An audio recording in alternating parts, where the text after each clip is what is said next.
CG is coming out with changes to not only speed but turn meter gains in this game. Now that is the most important stat that is there, so what does this mean for your characters and how the interactions go? Well, let's go ahead and dive into it to see how this may impact you.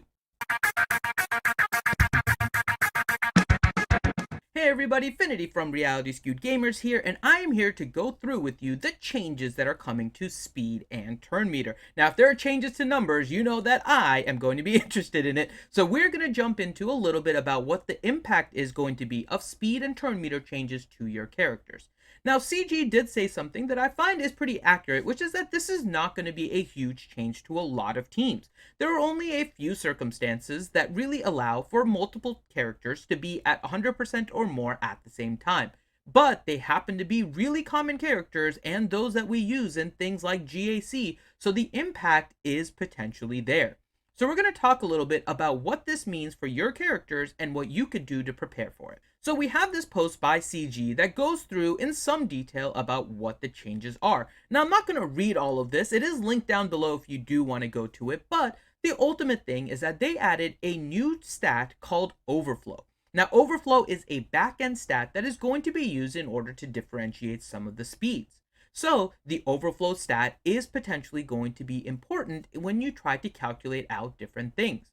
There is also the tiebreaker of the actual speed of the character, which we will get into, but let's go ahead and jump into the concept of overflow so you can understand what this really means. Now, in this post, CG did give an example of what the overflow stat would be, but I don't think that these are the most important characters or the most accurate characters to use in order to portray this, so I have an example for you that hopefully lays out what the overflow stat means.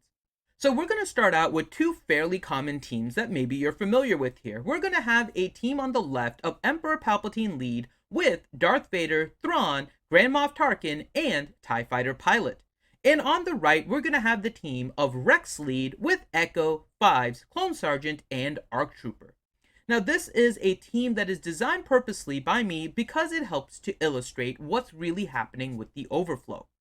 Let's go ahead and just make some assumptions about what the speed is going to be and when the battle starts, what the turn meter will look like. You can see now in kind of the light blue what their turn meter looks like, and Vader has full turn meter, which means Vader is going to go first. Now this is all exactly the same, but here is where we will now start to see what the overflow stat is really going to do. As part of this, we really just have to focus on two characters, Darth Vader and Rex. Now Darth Vader, above him you will see Emperor Palpatine's lead. This is how he gains his turn meter. And on the right, above Rex, you will see Rex's lead. And Rex's lead is what gives him turn meter. Now these two combined is what we're going to use in order to illustrate the overflow stat. So when we start out with Darth Vader is going to start out with his AoE. Now his AoE allows for a lot of debuffs, and if you look at Emperor Palpatine's lead, it says whenever an Empire ally inflicts a debuff during their turn, they gain 20% turn meter. And Vader, in his Force Choke, has a lot of debuffs. Now his Force Crush will give you a speed down as well as 3 dots, so that's 4 debuffs on a character on an attempt against 5 characters. So that leaves a lot of opportunity for debuffs. But if we look at Rex's lead gives him turn meter whenever an ally or the clone trooper is crit. So whenever an ally suffers a critical hit, clone trooper allies gain 15% turn meter. So now we can go ahead and look at what happens if Vader does his AoE. He has the opportunity of critting anywhere between 0 and 5 times. He also has the opportunity to land anywhere between 0 and 20 debuffs. Both of these will impact whether or not the turn meter is affected. Now, what I'm assuming now is as soon as Vader uses his AoE, he is now at 0 turn meter, and Rex is at 70% turn meter, which is where he left off right at the start of the battle.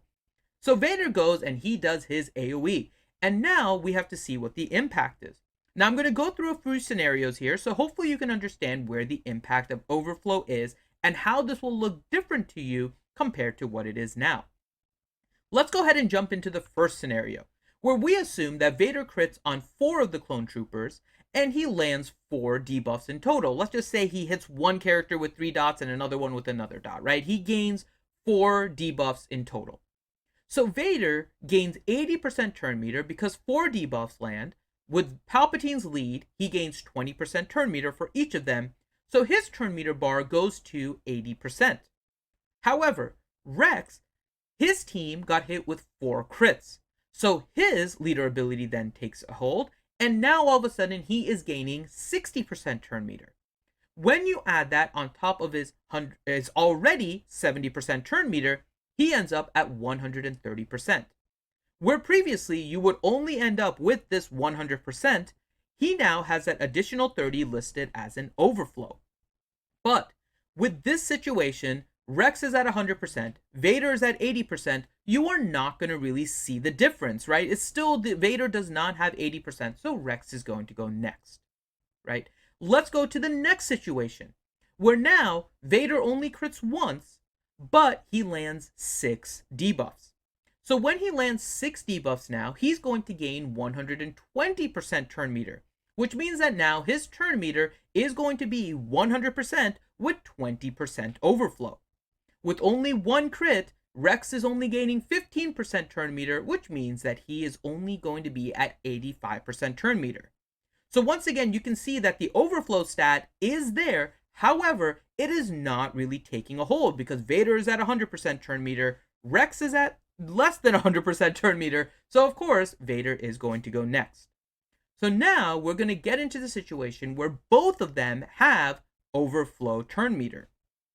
In this next situation, Vader has crit 4 times, but landed 6 debuffs. So if we look at Vader, with 6 debuffs, he has 120% turn meter gain, which leaves him once again at that 100% turn meter with the 20% overflow. If we now look at Rex, Rex has gained 60% turn meter once again from 4 crits. When you add that 60 on top of his 70 that were already there, he is now at 130%, which means that he now has 100% turn meter and 30% overflow. So now we can really see the difference. In this situation previously, both characters would have been at 100% and it would have been RNG as to who would go next. But when we look at it now, the overflow stat clearly shows that Rex has more overflow than Vader, and so Rex would go next because he has 30% overflow and Vader has 20. So no more RNG here, Rex would go next. Similarly, if we now add a 7th debuff instead of 6 debuffs, Vader now gains 140% turn meter. He now has 40% overflow, so Vader would go before Rex in this situation. So there are 4 situations that kind of show you what the difference and impact of overflow is. In some scenarios, the overflow is not going to matter because the other character is not going to reach 100%. It's just going to be a background stat that sits there. But when you have 2 characters with overflow, you can see a situation like either this one or this one where you can now see that a character, rather than RNG, is going to be related to their overflow as to who is going to go next. There is, however, a little bit more to this. When we look at the description of what is going to happen with the turn meter gain, one of the things they did was also create some tie breaks. So when we do the tie breaks, what is going to happen is first they're going to see which one has the overflow like we just went into. It is a new stat being kept in the background.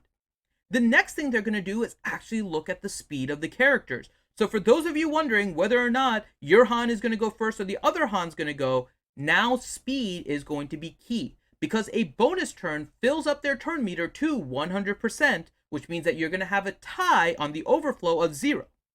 Then you look at the speed. So one impact you may want to deal with is maybe adding a little bit of speed to your Han if you can without sacrificing too much damage. We typically mod Han with a lot of damage, but if you want to add a little speed to make sure he goes first, this will now ensure that he's going to go first. The other part then is if the speed is tied, it is once again going to be randomly chosen. So the RNG is not completely out of it. They can't get rid of every situation, but it is now behind 2 tiebreak walls that can hopefully help. Now, what happens if you do Watt versus Han? Well, they did address this in this post. In an additional note by Crumb, he did write, while Watt and Han Solo both take a bonus turn at the start of battle, Han Solo will always shoot first. So there's also a mechanic where Han will shoot before Watt. So for those of you wondering how that would work out, especially since Watt has such a high speed, Han can still be used in order to stun Watt at the start of a battle. So hopefully this helps to break down a little bit as to what is going on with the speed and turn meter changes. As we get more updates on what is going on here, I will be here to give you those videos. So make sure, if you haven't, that you subscribe to the channel. If you like this content and it was helpful for you, make sure you hit that thumbs up. If you still have questions, list them in the comments down below. Otherwise, check out some of our other content that we have available here, and I will see you next time.